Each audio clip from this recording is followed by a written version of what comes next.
আমার প্রিয় ছাত্রছাত্রীবৃন্দ, বর্ধমান ইউনিভার্সিটির অন্তর্গত বিভিন্ন কলেজের যে সমস্ত ছাত্রছাত্রী সেকেন্ড সেমিস্টারে পড়াশোনা করছো এবং তোমাদের বেঙ্গলি মেজর পেপার রয়েছে, তোমাদের জন্য এই ভিডিওটি অবশ্যই ভিডিওটি শেষ পর্যন্ত দেখবে, কোনো রকমের স্কিপ করবে না, তাহলে তোমাদের প্রয়োজনীয় ইনফরমেশান তোমরা জানতে পারবে না। দেখো, Bardhaman university second semester Bengali major 2011 তোমাদের বাংলা সাহিত্যের ইতিহাস, প্রাচীন ও মধ্যযুগ তোমাদের পাঠ্য রয়েছে। এই সিলেবাস অনুযায়ী 5 ও 10 মার্কের প্রশ্নের সাজেশন 2025 তোমরা পেয়ে যাবে। সেই সঙ্গে যদি এই সিলেবাস অনুযায়ী এবং সাজেশন অনুযায়ী প্রশ্নোত্তরের পিডিএফ কপি সংগ্রহ করতে চাও, 250 টাকা পেমেন্ট করতে হবে বাংলা মাইনর পেপারের জন্য। শর্ট প্রশ্ন, বড় প্রশ্ন, কমপ্লিট উত্তর সহ পেয়ে যাবে, অর্থাৎ 2 মার্ক, 5 মার্ক এবং 10 মার্কের প্রশ্ন উত্তর সব পেয়ে যাবে মাত্র 250 টাকায়। অথচ এই 250 টাকার নোটস সংগ্রহ করতে গিয়ে তোমাদের প্রচুর অর্থ ও সময় ব্যয় হয়। আমাদের কাছে নোটস সংগ্রহ করলে তোমাদের অর্থ সময়ের সাশ্রয় হবে। চলো দেখে নিই তোমাদের সিলেবাসটি। দেখো, সিলেবাস 2025 বাংলা সাহিত্যের ইতিহাস, প্রাচীন ও মধ্যযুগ। একক অনে রয়েছে বাংলা সাহিত্যের ইতিহাসের যুগ বিভাগ সংক্রান্ত ধারণা, প্রাচীন আদি মধ্যযুগের বাংলা সাহিত্য, চর্যাগীতি, শ্রীকৃষ্ণ কীর্তন, অনুসারী সাহিত্য, রামায়ণ মহাভারত। একক 2 এর তোমাদের রয়েছে শ্রী চৈতন্য জীবনী কাব্য, বাংলা সাহিত্যে চৈতন্যদেবের প্রভাব, বৃন্দাবন দাস, কৃষ্ণদাস কবিরাজ, জয়ানন্দ, লোচন দাস, বৈষ্ণব পদাবলী ও তার প্রধান প্রধান কবি, বিদ্যাপতি, চণ্ডীদাস, গোবিন্দ দাস, জ্ঞানদাস। এবার একক 3 থেকে তোমাদের যেগুলো পড়তে হবে: মনসামঙ্গল, চণ্ডীমঙ্গল, ধর্মমঙ্গলের কাহিনীর পরিচয়, প্রধান প্রধান কবি, বিজয়গুপ্ত, নারায়ণদেব, কেতকাদাস, ক্ষেমানন্দ, দ্বিজ মাধব, মুকুন্দরাম চক্রবর্তী, রূপরাম চক্রবর্তী, ঘনরাম চক্রবর্তী। শিবায়ন কাব্যে রামেশ্বর ভট্টাচার্য, অন্নদামঙ্গল কাব্যের পরিচয় এবং অন্নদামঙ্গল কাব্য।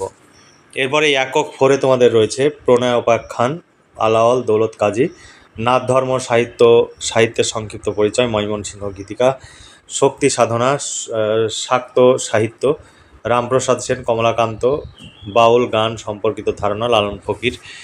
এই ছিল তোমাদের সিলেবাস। এই সিলেবাস অনুযায়ী যদি প্রশ্নোত্তরের পিডিএফ কপি সংগ্রহ করতে চাও, 250 টাকা পেমেন্ট করতে হবে। নিচে দেওয়া হোয়াটসঅ্যাপ নাম্বারটি PhonePe, Google pay, Paytm number, এই নাম্বারেই পেমেন্ট করে পেমেন্টের অরিজিনাল রিসিপ্ট কপিটি আমাদের এই হোয়াটসঅ্যাপ নাম্বারে পাঠাতে হবে, তাহলেই তোমাদের প্রশ্নোত্তরের পিডিএফ কপি তোমাদের হোয়াটসঅ্যাপ নাম্বারে পাঠিয়ে দেওয়া হবে। তাই দেরি না করে আজই নিচে দেওয়া হোয়াটসঅ্যাপ নাম্বারে যোগাযোগ করো এবং নোটসগুলো সংগ্রহ করো 250 টাকা পেমেন্ট করে। চলো দেখে নিই এবার সাজেশনে কী কী প্রশ্ন রাখা হয়েছে। 5 ও 10 মার্কের প্রশ্নের সাজেশন 2025 একক অন, চর্যাপদ থেকে প্রশ্ন। তবে যেগুলোতে বেশি স্টার চিহ্ন দেওয়া রয়েছে সেগুলো খুব ভালোভাবে পড়বে। দেখো, চর্যাপদে প্রতিফলিত তৎকালীন সমাজচিত্র তুলে ধরো বা সমাজচিত্র সম্পর্কে আলোচনা করো। অনেকগুলো অথবা রয়েছে। তারপরে প্রশ্ন, বাংলা চর্যাপদের কাব্যমূল্য বা সাহিত্যমূল্য বুঝিয়ে দাও। 3 নম্বর প্রশ্ন, বাংলা ভাষা ও সাহিত্য চর্যাপদের গুরুত্ব আলোচনা করো। চর্যাপদ কে, কবে, কার সম্পাদনায় গ্রন্থাকারে প্রকাশিত হয়? সন্ধ্যা ভাষা কী? সন্ধ্যা ভাষার স্বরূপ সম্পর্কে আলোচনা করো। এরপর শ্রীকৃষ্ণ কীর্তন কাব্য থেকে তোমাদের প্রশ্ন। দেখো, শ্রীকৃষ্ণ কীর্তন কাব্যের প্রশ্ন, শ্রীকৃষ্ণ কীর্তন কাব্য কে, কবে, কোথা থেকে আবিষ্কার করেন? বড়ুচণ্ডীদাসের শ্রীকৃষ্ণ কীর্তন কাব্যকে আখ্যান কাব্য বলার কারণ বা আখ্যান কাব্য বলা যায় কিনা আলোচনা করো। এখানে আরও অথবা দেওয়া রয়েছে। এরপরের প্রশ্ন, বাংলা সাহিত্য ধারায় শ্রীকৃষ্ণ কীর্তন কাব্যের গুরুত্ব সংক্ষেপে লেখো। শ্রীকৃষ্ণ কীর্তন কাব্যের বিষয়বস্তু আলোচনা করো বা শ্রীকৃষ্ণ কীর্তন কাব্যে কটি খণ্ড রয়েছে, খণ্ডগুলির পরিচয় দাও। এরপরে অনুবাদ সাহিত্য থেকে প্রশ্ন, কৃত্তিবাসী রামায়ণ নিছক অনুবাদ সাহিত্য কিনা বিচার করো, এই সূত্রে তার মৌলিকতার দিকগুলি বিশ্লেষণ করো। তারপরে কৃত্তিবাসী রামায়ণের জনপ্রিয়তার কারণগুলি লেখো।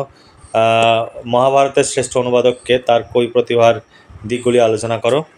এরপরের প্রশ্ন, চৈতন্য জীবনী কাব্য থেকে প্রশ্ন, চৈতন্য ভাগবত গ্রন্থখানি বিচার করো।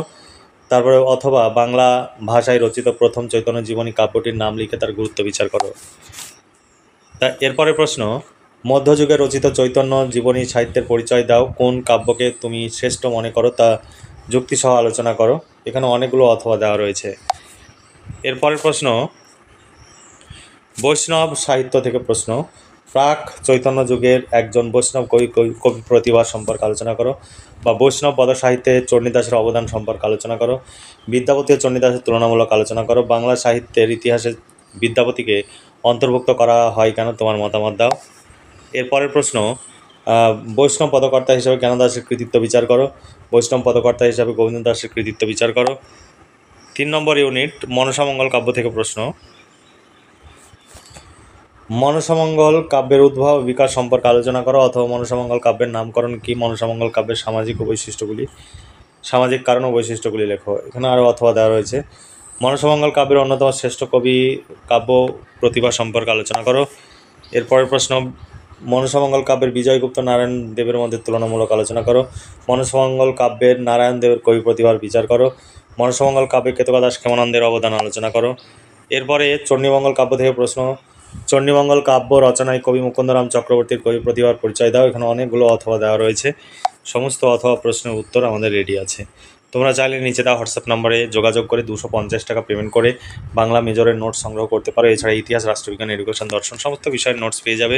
তোমরা চাইলে নিজে দেওয়া হোয়াটসঅ্যাপ নম্বরে যোগাযোগ করো এবং মেসেজ করো বর্ধমান ইউনিভার্সিটি সেকেন্ড সেমিস্টার, তারপরে কী বিষয় লাগবে সেটি লিখে মেসেজ করো। আমরা পেমেন্ট করতে বললে পেমেন্ট করে রিসিভ কপি পাঠাবে, তাহলেই তোমাদের প্রশ্ন উত্তরে PDF কপি পাঠিয়ে দেওয়া হবে। তবে কখনোই আমাদের এখানে দামাদামি হয় না, তোমরা অকারণে দামাদামি করবে না, কারণ তোমরা যতই দামাদামি করো না কেন তাতে তোমাদের সময় লস হবে, প্লাস আমরা ভীষণ ব্যস্ত, আমাদেরও সময় লস হবে। তাই অকারণে তোমরা দামাদামি করে মেসেজ করবে না।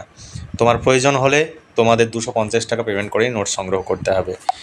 এরপরে দেখো ধর্মমঙ্গল কাব্য। ধর্মমঙ্গল কাব্যকে রাঢ়ের জাতীয় কাব্য বলার কারণ উল্লেখ করে এই ধারার একজন শ্রেষ্ঠ কবি প্রতিভা মূল্যায়ন করো। এখানে অথবা দেওয়া রয়েছে। তারপরে অন্নদামঙ্গল কাব্য থেকে প্রশ্ন, অন্নদামঙ্গল কাব্যকে রাজকণ্ঠের মণিমালার মতো মন্তব্যটি কার সম্পর্কে করা হয়েছে, মন্তব্যটির যৌক্তিকতা বিচার করো। তারপরে কবি ভারতচন্দ্রের লেখা অন্নদামঙ্গল কাব্যের কটি খণ্ডে বিভক্ত, ভারতচন্দ্রের কবি প্রতিভা বিচার করে তাকে যুগসন্ধির কবি বলা হয় কেন বিশ্লেষণ করো। শিবায়ন কাব্যধারায় রামেশ্বর ভট্টাচার্যের অবদান আলোচনা করো। এরপরে 4 নম্বর প্রণয়োপাখ্যান থেকে প্রশ্ন, সপ্তদশ শতাব্দী মুসলমান কবিদের সম্পর্কে কেউ কেউ বলেন যে তারা মধ্যযুগীয় বাংলা সাহিত্যের গতানুগতিকতা ভঙ্গ করে নতুনত্বের পরিচয় দেন। এই প্রসঙ্গে আরাকান রাজসভার কবিদের অবদান আলোচনা করো। এখানে আরও অথবা দেওয়া রয়েছে। তারপরে প্রশ্ন, আরাকান রাজসভার পৃষ্ঠপোষকতায় রচিত সাহিত্য ধারার স্বতন্ত্র উল্লেখ করে দৌলত কাজী কবি কৃতিত্বের পরিচয় দাও। এরপরে অথবা প্রশ্ন, বাংলা সাহিত্যের ইতিহাসে সৈয়দ আলাওলের কৃতিত্ব বিচার করো। নাচ সাহিত্য থেকে প্রশ্ন, নাচ সাহিত্য কি, নাচ সাহিত্য সম্পর্কে সংক্ষেপে আলোচনা করো। গীতিকা কি, গীতিকা সম্পর্কে সংক্ষেপে আলোচনা করো। ময়মনসিংহ গীতিকার অন্তর্গত যে কোনো পালা গানের একটি পালা গানের গীতিকার বৈশিষ্ট্যগুলি উল্লেখ করো। এখানে আরও অথবা প্রশ্ন রয়েছে। এরপর শাক্ত পদাবলী থেকে প্রশ্ন, দেখো রামপ্রসাদ সেনের আবির্ভাব কাল ও পরিচয় দিয়ে কবি কৃতিত্ব বিচার করো, বা সাধক কবি রামপ্রসাদ সেনের অবদান আলোচনা করো। শাক্ত পদাবলীর কবি কমলাকান্ত ভট্টাচার্যের অবদান আলোচনা করো। বাউল গানের ভিতরে যে সাধন তত্ত্বের মূল কথা নিহিত আছে সংক্ষেপে আলোচনা করে। একজন বাউল কবির কবি প্রতিভা সম্পর্কে আলোচনা করো, বা লালন ফকিরের কবি প্রতিভা সম্পর্কে আলোচনা করো। এরপরে তোমাদের যে প্রশ্ন হয়েছিল 2024 সালে, সেই প্রশ্নটি ওখানে তুলে দেওয়া রয়েছে। তোমরা চাইলে নোটসগুলো সংগ্রহ করতে পারো। নোটস সংগ্রহ করলে ভীষণভাবে উপকৃত হবে। 250 টাকা পেমেন্ট করতে হবে, একদম ফিক্সড প্রাইস, দামাদামি হয় না। কারণে আমাদের দামাদামি করে মেসেজ করবে না বা ফোন করে দামাদামি করবে না। একদম ফিক্সড প্রাইস, তুমি নিতে পারো নাও নিতে পারো, সেটা তোমার ব্যক্তিগত ব্যাপার। তবে মেসেজ করলে যদি নেওয়ার ইচ্ছা থাকে তবেই মেসেজ করবে, অন্য কোনো কারণে নয়। দেখো সাজেশন ভিত্তিক প্রশ্ন উত্তর একক 1-এ তোমাদের যেটা প্রশ্ন ছিল সেই প্রশ্নেরই এখানে প্রশ্ন অথবা দিয়ে রয়েছে, এবং তারপরে উত্তর রয়েছে, পরপর পয়েন্টস আকারে উত্তর লেখা রয়েছে।